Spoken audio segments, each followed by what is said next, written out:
Fucking hell. Is that what Fang is off Harry Potter, yeah? Oh, big fella. Hey. So is he deaf or blind? Blind. You're not deaf. You pretend you are. This is Brutus. What's he like with new people, Sally? He loves people. He's just reactive because he just wants to say hi to everything. Oh, right, okay. So he's great with dogs. He's great with people, but he just... Is he like completely blind? Pretty much. Oh. You can see shadows. Yeah, okay. And what problems are we having with him? Like, what do you want to start working on today? The main issue is he was lunging at traffic. That's not... Okay. Yeah, it just gets dangerous. Yeah, and he weighs a lot. He's lunging at traffic. His general just not listening. It's changed in the last 3 to 4 weeks. Okay. Where it's now a... Really heightened.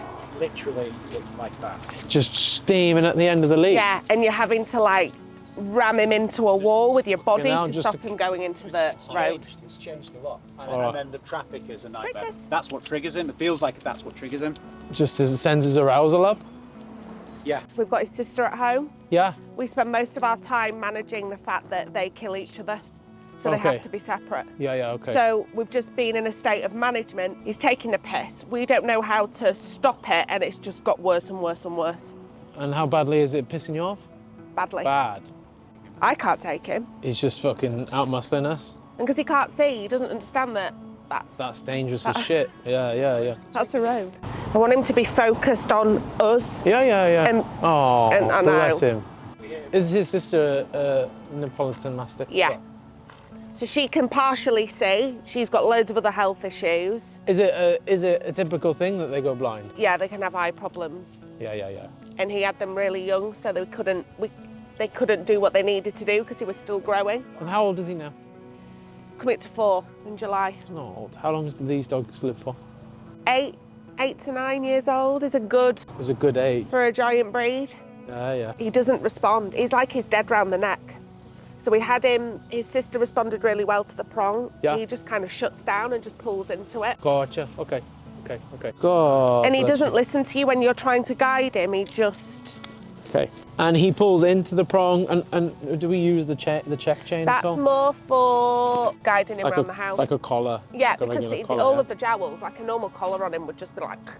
So it's just a case of just having it on to help him around the house if we need to move him around. Yeah, yeah, for sure, for sure. Yeah. Okay, okay. And what happened with the prong? He just shut down. How does he respond to the prong? He just shuts down to it. And he was just pushing in and in and in and moving forward? Yeah. Okay. And I don't know if that's just a case of we weren't using it properly or utilising it well, or... Sometimes the prong can trigger arousal, and if the cars are initiating him going into a higher arousal, then maybe like we come away from the prong. We haven't used them on the prong for about 18 months or so. So we'll use a slip lead, but probably use a slightly different one to this, if that's okay. Yeah. And then we're going to just start teaching him that when he feels like he's hitting the end of the lead, he needs to like turn it off by coming back to you, right? So he doesn't do that, does he? Yeah, he's probably got that opposition where he hits the end and like just tractors in. He just goes, oh, you've stopped, I'm just going to carry on. Gotcha, gotcha, gotcha, gotcha, gotcha. Let me see if I've got a French collar like big enough, and then we'll see. How willing is he going to take that food? You can try. Just a bit of liver cake. As high as you can, please. All right. Yeah, yeah, yeah, that's fine. And do you mind if I just spin him for a little bit? Okay. I'm gonna go here.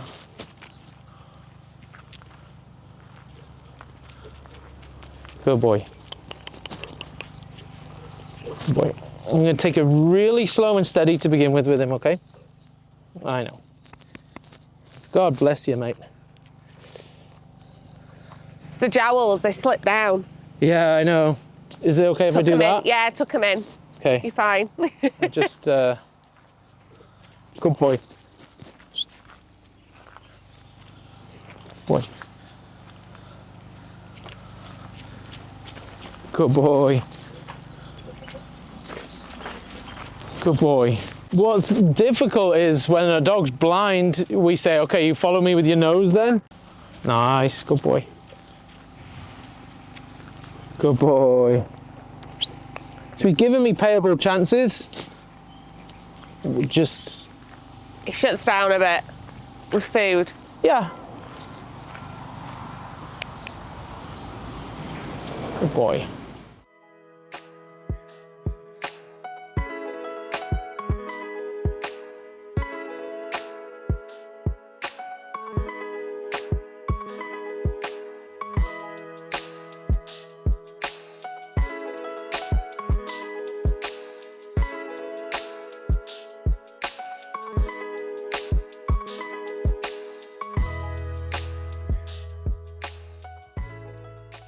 It's that struggle with him knowing when you've stopped.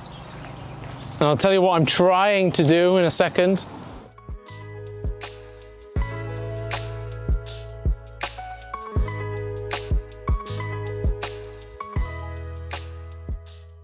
Now we've lost his nose. Yeah. She's like, I don't want that food.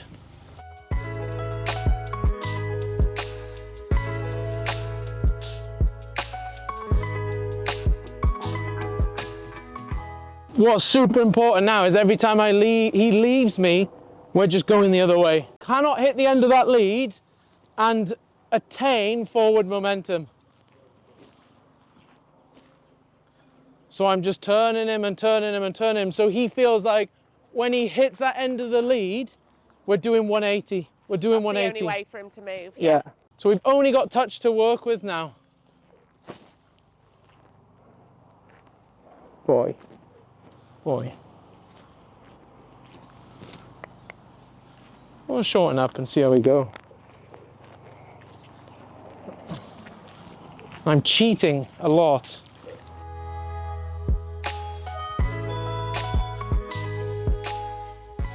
Like I need to be able to fucking pay him here. Pay. Contact with me. And we can start. Do you think it might be worth getting something that I can just squeeze into his mouth? Fucking anything he'll take, Sally.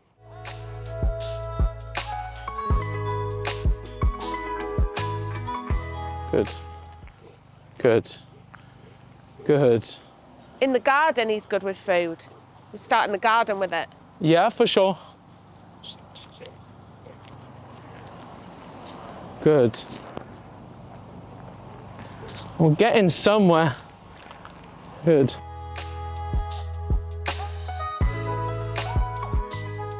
See me just like nudge his back end to twist him. Like knees and stuff. Yeah.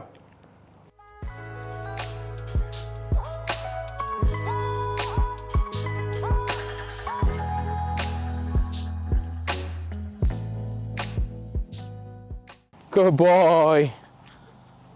And I just need lots of reps at this. Good lad. Good boy. Good lad. And all I can do is try and tell him at the moment whether he gives a fuck about me saying good boy, like we don't know, we can't ask him. It's that connection though, isn't it? Quite literally this part of him to be touching me for us to move. So at least like he has a way to watch me. Good boy. Good lad. Good boy. Good boy. And I would just love to be paying in position here right now, over and over, just to like reinforce contact. Like you watch me with your shoulder. Yeah. You feel me. And as soon as he goes, I'm turning him. I tug leads. I just twist him round a bit. Okay, break. We want a condition that this tool we're using, and it's a slip collar. Well, it's a lead in his case, but we're just using it like a collar because he's so big. It's a slip collar that is super important. It's a work uniform. So when it goes on, he's like, oh, okay, I have to be really good now until I'm told break. Does that make sense? Yeah. We verbally cue both heel break to the dog when he has a bit of an understanding. We don't have to verbally cue throwaway. We just put it on his collar. He was like, oh, I feel it's different. I'm going to pull through now. I don't want to do too much with him. And when we have these modes for our dog, when we have these modes for our dog, the reason we use them is so we can be like so exemplary in our consistency that we don't have to do too much, but the time we do put in is high quality. So if we can't walk him at the moment, then 5 minutes of high quality is better than 0 minutes at all, right? So, or worst of all, 20 minutes of him fucking dragging and rehearsing the behavior of being a dick around the road. So, Yeah. like I've keep alluding to throughout, shoulder is making contact with my knee, good, pay, good, pay. He's making contact with my leg, I would be paying and then just reinforcing what it's called. As he's doing it, what do you feed him? He's on a cooked wet at the minute. Cooked wet. So but I can switch if it makes it easier for me to train and he takes the food. It makes no difference to me. Whatever's physically easiest for you, stick that in a pouch on your rear and just be heel, heel, heel, boom, in the garden for a little while. Yeah. But we got to teach the dog the skill set first and then we generalize it. Again, that's something we can talk on. So I'll spin him a little bit longer. Again, I don't want to absolutely gas the dog at all. He's blind and big, right? Brutus, heel. Good boy. He's starting to get it. We're exposing him to something straight away and we're expecting him to deal with it. And then we come home and we're pissed off and he's not got anything out of it. Yeah. But if we go out for 10 minutes and walk in while he's lunging at a car, that behavior gets stronger, right? So, yeah. And if your walk is 51% lunging at a car and 49% walking to heel, the dominant behavior that takes up most of that walk, the 51% in this case, is the one that will be strengthened, right? Yeah. Good boy. Okay, break. Now we let him be. We don't ask anything of him. He's in break mode. It's his chance to sniff and indulge in the environment and be a dog. Yeah. So then when we offer heel mode, it's really concise what we want of him. And it's not an amalgamation of both. It's not like sometimes pull, sometimes walk nice. I have given the heel cue. We're making contact with each other. Brutus, heel. And here. Good lad. And I pulse at the lead. I don't drag with the lead, especially if you've got that history of having a bit of an opposition reflex. Yeah. I'm tap, tap, tap, but I keep moving on my turns. Really important. So I'm not tap, tap, tap and stationary. I'm tap, tap, tap, and I move. It's to turn him around and be like, every time I feel that pressure, I need to turn around.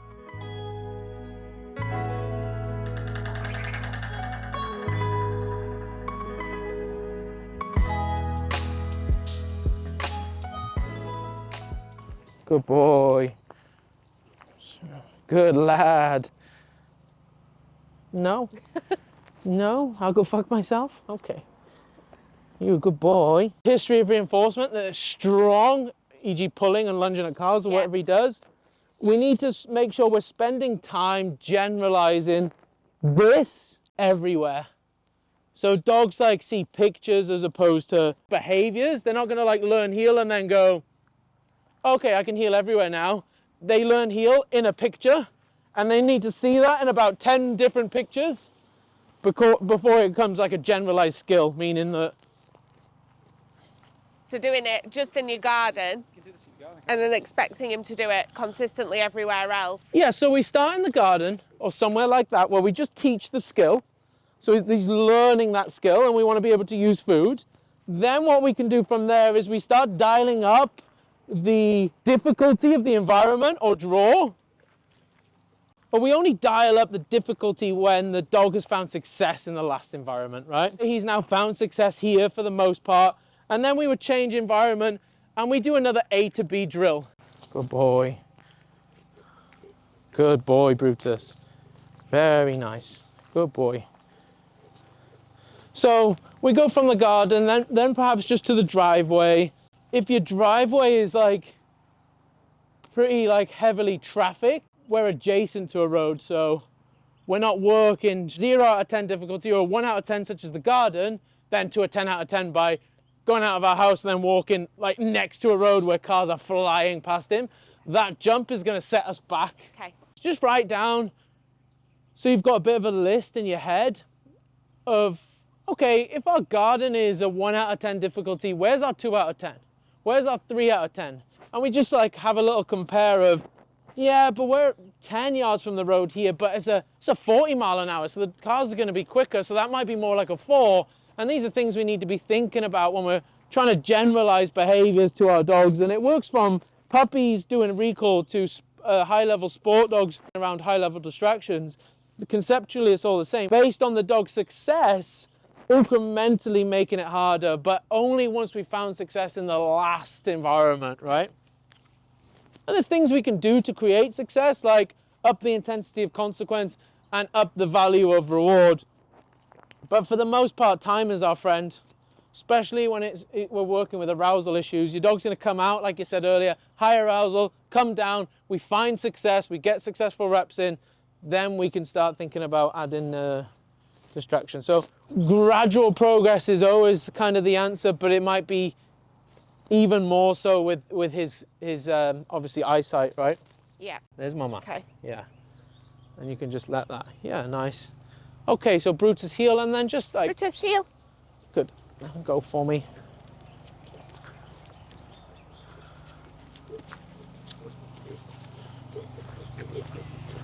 Cool, you're going to get to that point, you're going to do a turn over your right shoulder towards the road. Yeah. Perfect. Nice. Come on. And now we poof, pay, and we fucking like create a lot of value in that position. No. Return. It's all good. Yeah.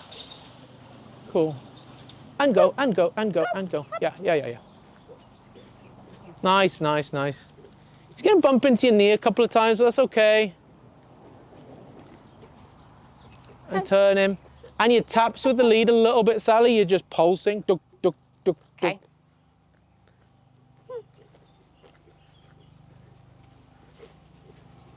Nice. If at any point you feel like he's too tired, he's too fatigued, or you're concerned about his breathing or whatever, you would just pause and put him in brake mode and let him chill. Boy. That's nice. And just let go with your left hand for me. It can come back later, but that's nice. Nice. And then, like, as he's in the position, zero tension. All the relief is making contact with mum.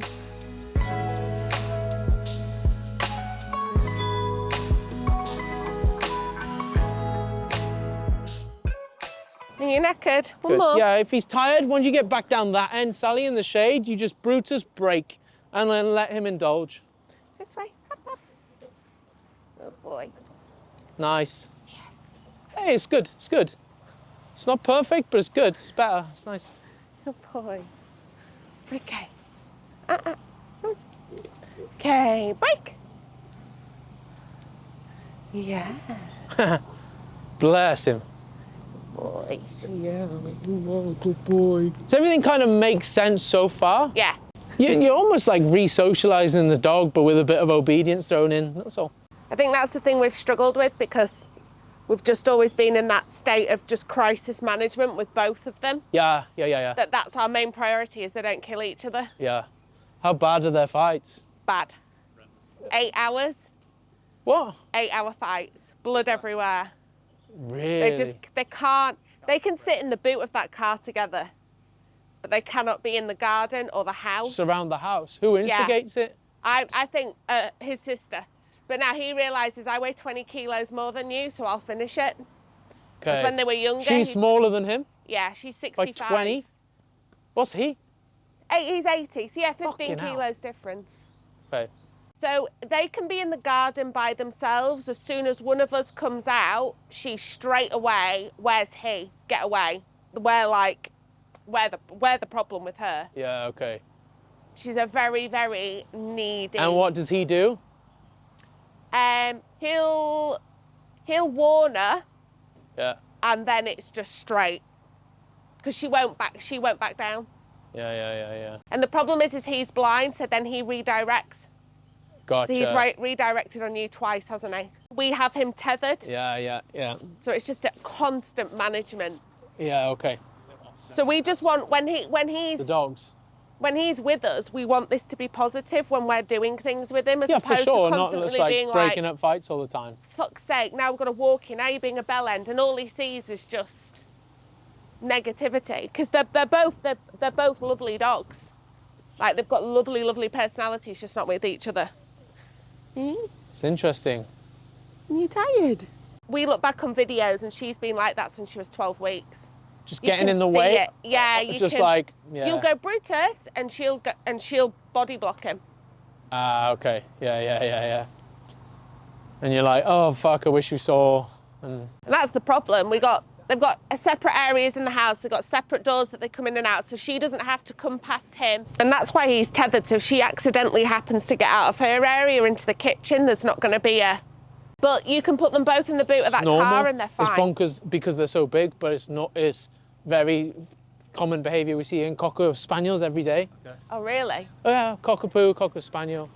Get away from my shit. And what we do for, well, any dog, it might just be logistically a little bit more difficult for you guys, is the punishment needs to be a social isolation given from the person that the dog was guarding. Okay. So I have Cocker Spaniel Betsy, I have Cocker Spaniel Brutus. Brutus is in the kitchen. Cocker Spaniel Betsy is cuddling me on the sofa, okay? Cocker Spaniel Brutus comes in, Betsy growls and says, fuck off, we're better without you. Yeah. Like, don't come over here, we're having our time. All right, that's the possession. Take the lead that is already on Cocker Spaniel Betty. Yeah. All right, Betty or Betsy? Betsy. Hoik her over to our back tie point that we've already got set up in the house. Yeah. We plug her in. Yeah. Right, and that might be a fucking transit van for you guys, but for the Cocker Spaniel, it's a kettlebell, right? Something immovable. We've got them on the walls in different rooms. Yeah, perfect. As we leave, we just give it like a really neutral punishment marker, like, nope, not happening. We say nothing else. We like literally like string them a little bit and say like, I can't believe you fucking did this. And we plug them in. And then like we say, oh, hey, Brutus. Oh, you okay? Good to see you, mate. Should we go for a cuddle? And Betsy's going to be here like, what the fuck? That's the opposite of what I wanted here. That's literally the opposite. And what? Because I growled? Shit, maybe next time I should shut the fuck up. Typically what we do and what is quite successful is a really clear punishment marker that is delivered at the time that we first see the aggression. And it takes a couple of reps, maybe just 3 or 4 reps, to charge that marker in terms of give it a meaning. A consistent consequence that is just like, hey, you possess me, you lose me. Like, screw you. And then hopefully dog that's back tied has a big wobbly tantrum. Like, the bigger the tantrum, the better, because that's the like greater the punishment. Okay. And then eventually goes like, oh, and then like puts a chin on the floor and does this. Like, and we go, oh, hey, pets. And we're like theatrical with it. I didn't see you there. Jeez, what are you doing? Come on, let's go have a cuddle again. And she's like, oh, okay. We cuddle the dog. As soon as she does it again, nope. And we just blank her. She doesn't exist. And she goes, and often we're dogs that really want to be close and get in the way, and they're always like, you cuddle your partner and they jump up and like, hey, don't do that, I don't like that. That type of dog really hates that. Okay. It's like a timeout. We could do that outside because we've got tie points outside. Yeah, and for sure you just have both dogs on a lead, and as soon as you see space. like that little bit of like even giving a fuck from Betsy, like, hey, what? Nope. And we're just, nope, we back tie. It's worth a try, right? Yeah. It's worth a try. Absolutely worth a try. And we just isolate the dog, and the key components are nice clear marker, you do it every single time without fail, and you do not let that dog off the back tie until they've like given up. They like gone through the sulk, through the tantrum. They'll do this. Fucking let her bark. I don't care if it's 8 hours of barking. Let her bark and she shuts up. Oh, there you are. But like the dogs on the back tie, we're not like, shush, stop barking. We're like, you do not exist. I'm gonna walk past you and go get a drink and you're not even there. Yeah. And that'll instigate like a little bit more like upset from the dog. But the greater the upset and the longer the tantrum, the more powerful it is gonna be when we say nope.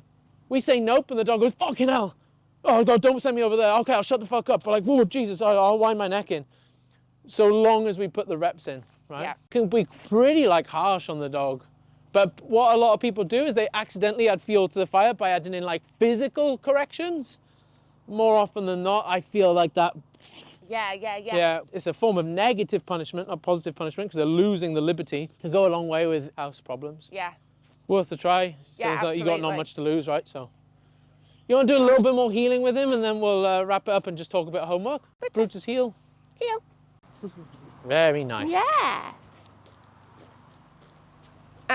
And when he goes, perfect, Sally. Good job. Don't forget your pulses with the lead. Very good. So he's heard that there. It's all good. Shift him.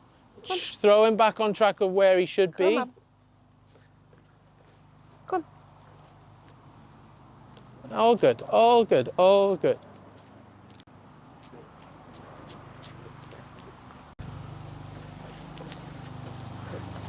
And he's going to take a couple of reps to get into it. That's good. It's nice. So I want to see food being able to be added into the mix, however you achieve that. Nice.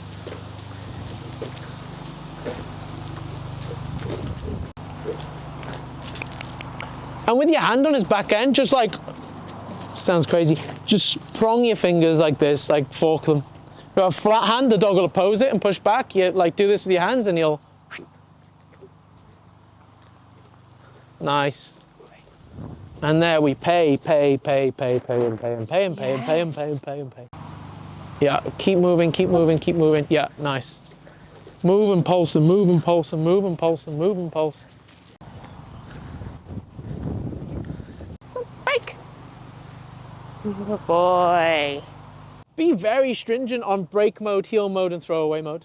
Like really stringent. And almost the looser we allow the dog in throwaway mode, the easier heel mode is going to be. Okay. So like having that disparity is really helpful for the dog. Start in your garden, and then you want to get out of your garden as soon as, but again, that's based on success. And Yeah. if I'm honest, you've got a bit of a work ahead of you because of the circumstances we've got with his eyesight.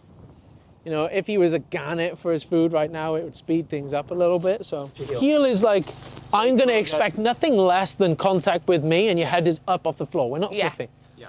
And it's almost like the restaurant's open. Now you have an opportunity to attain reinforcement, positive reinforcement. Break mode is your chance to put your nose to the floor, have a sniff, eat grass if you so wish, like roll in some fox shit, like go to the toilet, put him into break mode, because we don't want him to break mode where there's 5 dogs around. We want to, or next to a road, like you said. Break mode comes where, okay, there's a patch of grass over here, there's a grass verge or whatever. Break mode, okay, be a dog.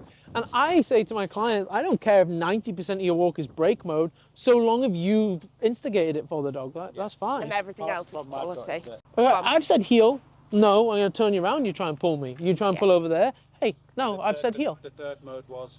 Throwaway mode. So throwaway mode is where we can, where we are not, for whatever reason, in a good position to reinforce the wanted behavior of our dog.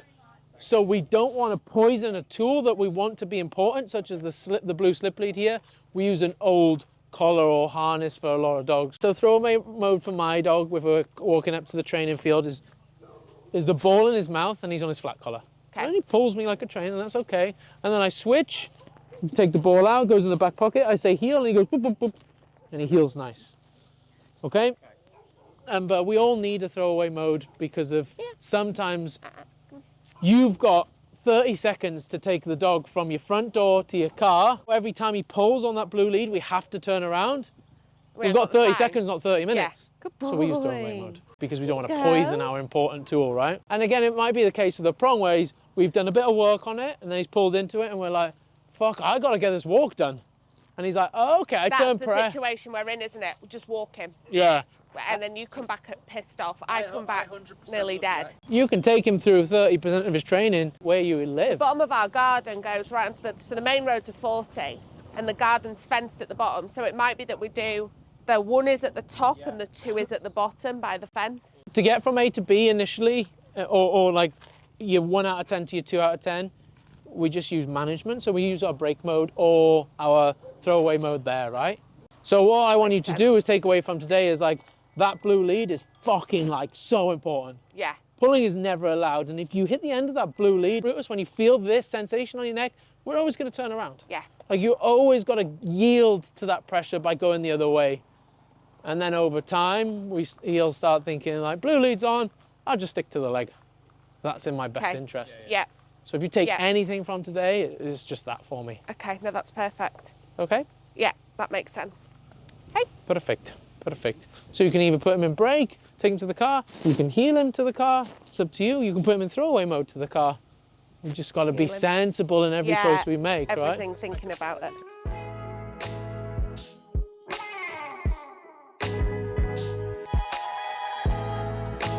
Cool. Thanks so much, Jay. You're very welcome. You're very welcome. Cool, I've got my next one now, but if you want to come back in a couple of weeks, Yeah, no problem. you're a star. All right. Thank you. You're very welcome.